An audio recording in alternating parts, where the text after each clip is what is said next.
كيبقى المطبخ المغربي من أجمل المطابخ اللي كاينة في العالم. اليوم غنشوفوا واحد الحلوى تقليدية اللي هي المفلحة بكاوكاو.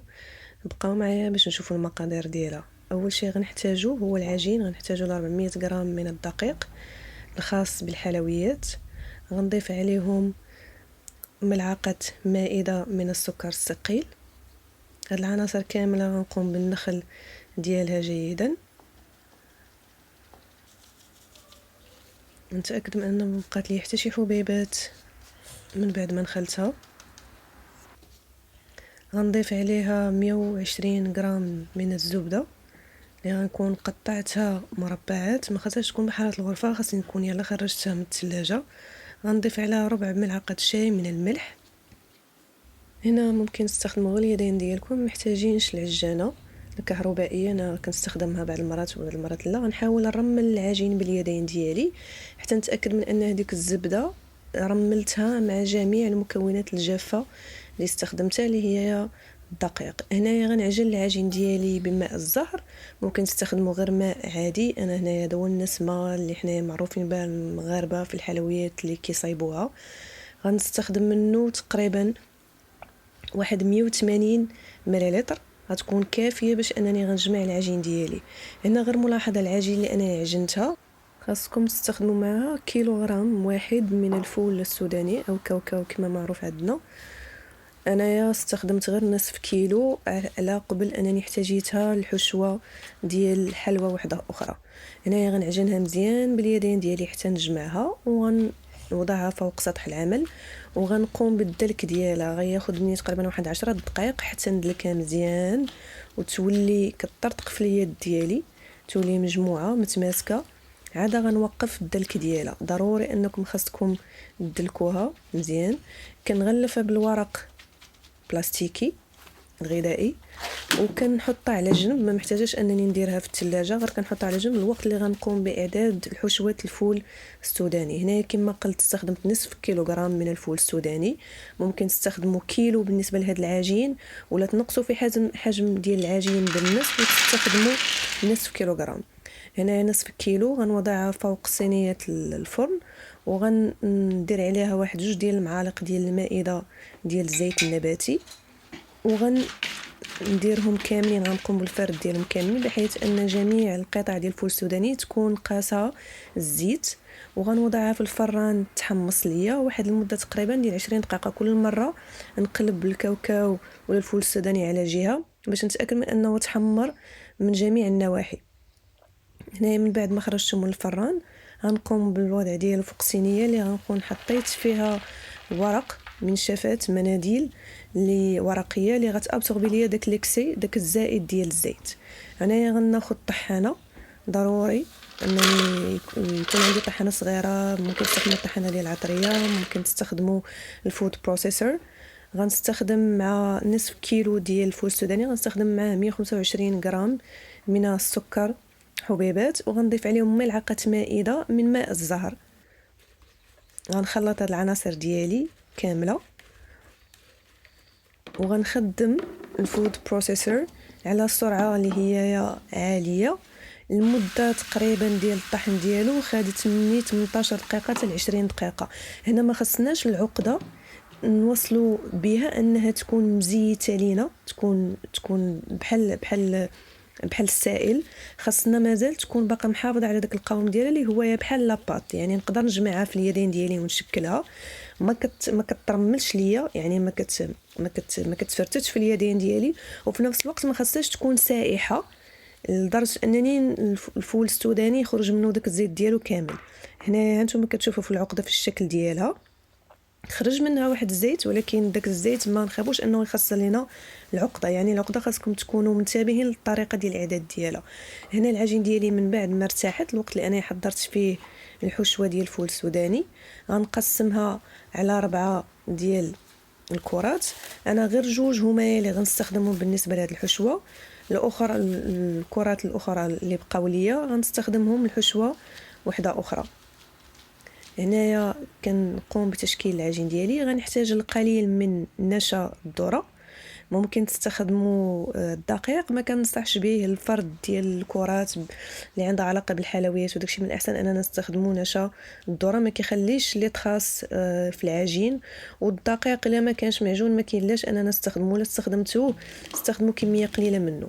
غنفرد الكره ديالي باش نحصل على واحد السمك اللي هو السمك ماشي رفيع وماشي سمك اللي ماشي هو غليظ كما كنقولوا بالدارجه ديالنا. غنشد العقده، غناخذ منها واحد الكميه اللي تقريبا غتكون واحد 120 غرام. غنقوم بالفرد ديالها بشكل مستطيل دائري وغنوضعها فوق العجين. غنغطيها بالعجين من ناحيه انني نشكل دائره ونصف. هنايا وضعت القليل من بياض البيض، ضروري باش تسدوا العجين. من الاحسن باش ما تحلش لكم العجين اثناء التقطيع ولا اثناء الطهي في الفرن. كنقطع داك السيلندر اللي انا شكلته، غنحيد داك الطرف، غنزيل العقده غنحطها مع العقده، والشائط ديال ولا الفائض ديال العجين غنرميه. الطريقه هي انني كنفلح، كنقوم بالقطع ديال وجه العجين 5 ديال القطعات، يعني الاولى الثانيه الثالثه الرابعه الخامسه السادسه. كنقطع القطعه الاولى الثانيه الثالثه الرابعه الخامسه السادسه. كنقوم بقطع القطعه ديال الحلوى، يعني 5 تفليحات والسادسه كنقطع الشكل ديالي. هنايا كناخذ الشكل ديالي، كنقوم بالتمويج ديالو من الوسط، والاطراف الجانبيه ديالو كنديرها بالاصبع ديالي، كنقوم بالفرد ديالها بالاصبع ديالي. نفس الشيء غنديرو مع جميع القطع الاخرى، كنضغط عليها من الوسط باش تولي رقيقه من الوسط، والجوانب كنقوم بالفرد ديالها بالاصبع. نفس الشيء غنديرو بالنسبه للاشكال الاخرى. هنا سرعت في الفيديو. هاد الاشكال ممكن تستخدموها. كاين فيها شكل اللي هو غيحتاج منكم العقده بزاف، وشكل اللي هو اكبر من الشكل الاول، وكاين شكل اللي هو مبسط اللي هو الشكل الثاني. الشكل اللي هو فوق الشاشه غنستخدم فيه نفس الطريقه. العقده غنجمعها، غنديرها في شكل سيلاند، غنوضعها. غير هنايا ما غاديش نفلح 5 الفلحات اللي غنديرهم القطعات فوق في وجه العجين. غندير تقريبا واحد 9 ديال التفليحات، الاولى الثانيه الثالثه الرابعه الخامسه السادسه السابعه الثامنه التاسعه والعاشره. غنقطع يعني 9 ديال القطعات في الوجه، والعاشره غنقطع القطعه ديالي. الوغ كو الشكل الثاني هو شكل بسيط اللي هو ما فيش هاد القطعات كاملين. كنقطع الشكل دوائر. هنايا كنستخدم بياض البيض في الشكل اللي فوق الشاشه باش كنسد هذاك الشكل ديالي اللي هو على الشكل ديال كوكياج ديال البحر. انتم كما كتشوفوا هذا هو الشكل اللي خاصني نحصل عليه. اما الشكل الثاني هو شكل بسيط اللي هو كنقطع السيلندر ديال الحلوى على شكل دوائر. ملاحظه واحده اخرى ما شرتش ليها، هو ان العجين ديالكم ضروري انكم تخليوها ترتاح من بعد ما تشكلوها في المجمد واحد المده ديال ساعه. كاين اللي كيقول تبات، ما محتاجاش انها تبات نهائيا، غير دخلوها المجمد مده ديال ساعه قبل ما تقوموا بالطهي ديالها في الفرن. هادو هما الاشكال، يعني كاينين 3 الاشكال. غنقوم بالطهي ديالهم في فرن لدرجه الحراره ديالهم 180 لمده ديال 20 دقيقه. هذا هو الشكل. من بعد ما خرجتهم من الفران غنوضعوا فوق اللوح ديال التبريد. هانتوما الشكل الاول كيفاش داير العجين، القوام ديالها. نفس الشيء بالنسبه للشكل الثاني.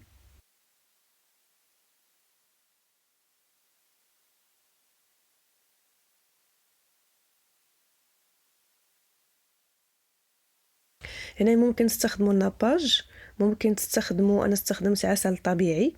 من الاحسن اننا ما نستخدموش الناباج. العسل الطبيعي كيعطيها واحد النكهه اللي هي مميزه.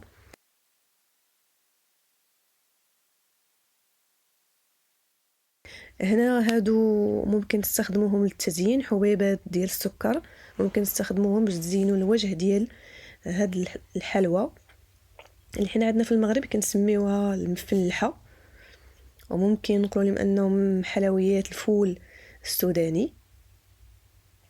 كما كتشوفوا هنايا الاشكال من بعد ما قمت بالدهن ديالها بالعسل. العسل هنايا خاصو يكون بارد والحلوى تكون سخونه، ولا العكس الحلوى تكون بارده والعسل ولا القطر اللي نستخدمه يكون سخون ولا الناباج يكون سخون. هذا الشكل الاول وهذا الشكل الثاني. من اجمل الحلويات اللي ممكن تجربوها، كتذوب في الفم بواحد الطريقه اللي هي زوينه. كنعتقد بان بزاف ديال الناس كيعجبهم الفول السوداني، كياكلوه مع الخبز. علاش لا اننا ما نقوموش باعداد حلويات اللي هي تقليديه مغربيه وتكون تحتوي على الفول السوداني اللي كلشي كيبغيه.